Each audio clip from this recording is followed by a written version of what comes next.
Most people work their entire lives trading time for money. But what if there was a way to make money flow to you, even while you sleep? That's the book and the concept that we're going to be talking about today by this really cool and simple book. Um, and building a pipeline for yourself, and that's the simple idea. It's a it's a really cool book. Why? Because it starts with the story, gives you a small story to encapsulate the idea, explain the idea in real life, and then build upon the concept, explains you the different mechanics of the concept, which you can then apply in detail, practically in your life, right? So the book today is this parable of the pipeline. For me, it's been life changing for a simple reason that it's again a big mindset shift. If you've watched my Rich Dad Poor Dad video, I told you that for me it was really cool to understand the idea and the difference between assets and liabilities. Now, assets and liabilities in that book were quite different from what we mean in the accounting sense, but it makes you understand what an asset really is and what a liability really is.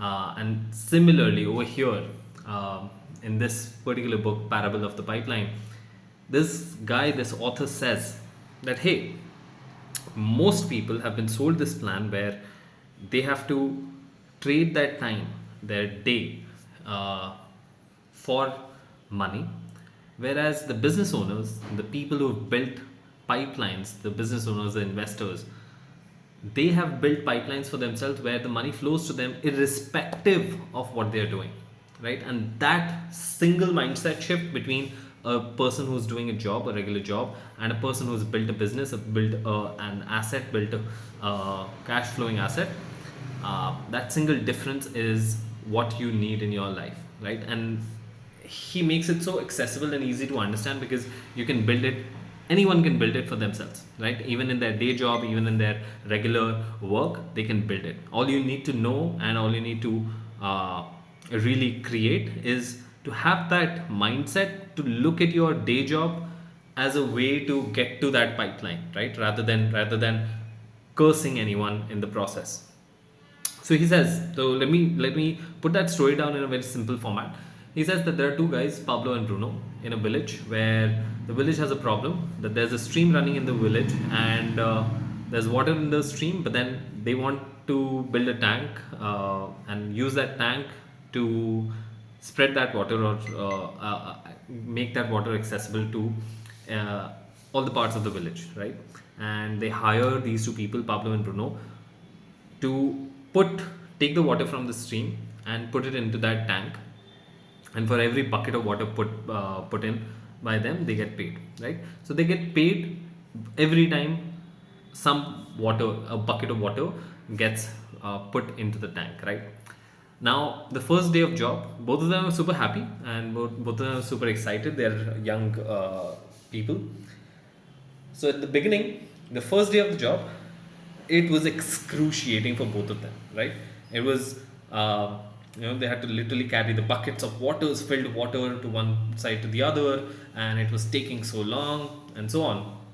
But it was good money. They were getting paid quite a lot, and they thought that hey, like we can, like every day we can do this, and we can earn the same amount of money at least.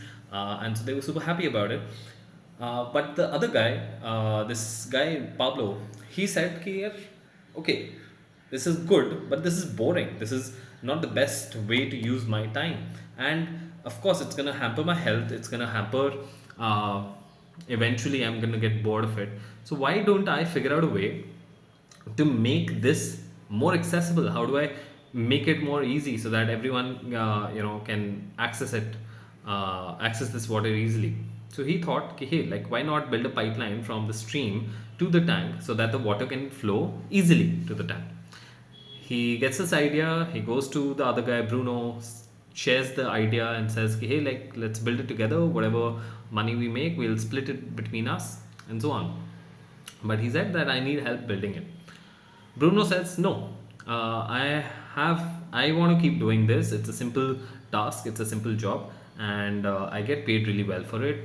I'm healthy. I am super, I'm super young. So I don't want to get into anything that is risky, right? So building a pipeline, what if it doesn't work? I know this works and this is going to work. So Bruno uh, says no. Pablo goes to work. 3 months pass by. The pipeline is one fourth ready. It's starting to flow some amount of water, but Pablo has to put in a lot of work, so he's not able to actually carry the buckets from one place to another. He's putting a lot of work into this, so he's only able to earn very little money, and he's working harder as well. So he has to work on in lunch break. He has to work in the evenings. He has to work on the weekends. So he's putting a lot more work for less amount of pay. At the same time, Bruno is living the life of his time, right? He's earning well, he is buying clothes, he's buying cars, and he's buying houses. He has like all the luxuries in the world, and people start envying Bruno and they start laughing at Pablo. 6 months pass by. Now the pipeline is halfway there. Now, as it's halfway there, Pablo also has to go back and forth only half the distance, and so he's able to, uh, you know, get it faster, and it's easier for him to get it there. He's still earning less, but his work is getting faster day by day, uh, and he's able to devote more time to building the pipeline. 9 months pass by, and the pipeline is completely done, right? So it took 6 months to get over here, uh, to get to half, and then 9 months to complete it. And in that 9 months, he has completed the entire pipeline from one place to another, and he gets paid irrespective if he's there or not, right? He gets paid every time water flows into that tank.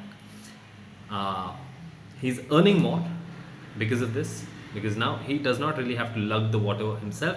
He has put in the mechanics, he's put in the system, he's architected this way out, and he has allowed that water to flow, and every time the water flows he gets paid, and he's earning a lot of money because of that. And on the other side, Bruno, who is now frustrated, his health is problematic because he did not take care of it, and he he's frustrated because he had to work so much, uh, and yeah, he's kind of lost, and he's lost his job now because like there's no need for one person to lug that water from one place to another. So he's lost his job. He does not have a source of income. He has lost his health because he did not take care of his health earlier, and yeah, he's kind of lost his time as well over these past years. So that's what the parable of the pipeline is. Now, the idea is that this pipeline, once built, is going to be there forever, right? Until and unless Pablo decides to, dismantle it for whatever reason, Pablo is going to keep earning from it again and again and again and again and again, forever. And that's the idea of this book, Parable of the Pipeline, that you have been sold, or we have been sold in general society, that jobs are the secure way to go, that we should all opt for a job and do this job forever in our lives, save some money and retire, right?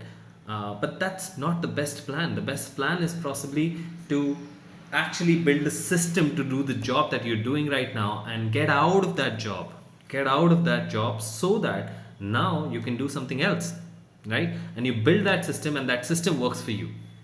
And that's the beauty, because once you build that system and the system works for you, you don't really need yourself. You can either hire someone, or you can, you don't even need to hire someone probably. You just have to do the stuff, that you don't have to do the stuff at all, right? And that's the beauty of it, because that's the pipeline. Over here, it's a metaphorical pipeline, that hey, like, you just need to build that system, you need to architect that system where you get to earn that money again and again and again for the work that you've put in once.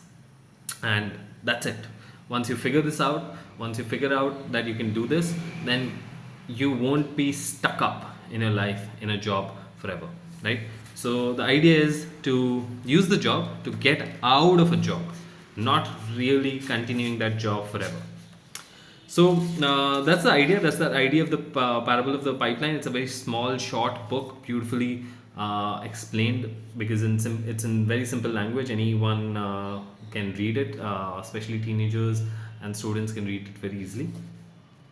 So let me take you through some of this, right? Let me take you through some of this. I kept notes. Now, this is at the end. Pablo says, uh, at the end, Pablo says, "Hey, I've come here to offer." This is to Bruno.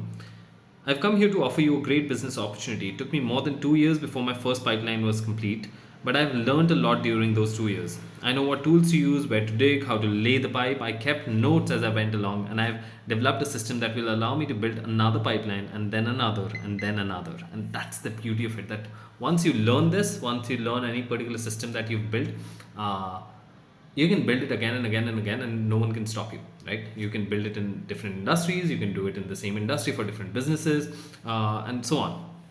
And that's the beauty of it, that once you do this, once you do it once, you have kept the notes, you've kept all of the detailed system, you can do it anywhere and everywhere. And that's how you use that pipeline itself as a pipeline for other pipelines, right? So it's a very meta concept in that way. Now, do you get paid only when you show up and do the work like Bruno? Or do you work once and then get paid over and over again like Pablo? If you like most people, you're working the bucket carrying plan. I call it the time for money trap. You know the drill. 1 hour's work equal 1 hour's pay. 1 month's work equal 1 month's pay. 1 year's work equal 1 year's pay. Sounds familiar? So this is time for money, which is essentially the job system that we've been told about. But that's not always true, and that's not the best way to go for it, right? So uh, the author has done a really good job at this particular book, because he has talked about a lot of different things. He's talked about this particular concept, and then how this concept came about, what is leverage, what is different things about leverage, of course, like how it came about and how it can be used. So leverage is a big concept from physics and science as well. So it's a beautiful book that you should definitely read. It's going to be very applicable for you in the coming years, because as a founder, as a student, this is, if the earlier you start, the better it becomes, right? So build yourself some pipelines and tell me what book I should be covering next. So I would love to share my thoughts, my ideas, my understanding of it to you. And yeah, ask me some couple of questions in the comments. It's always wonderful to have more comments and understand what you're going through, what you want from me, and how I can help you. All right. So see you in the next one, and thanks for watching.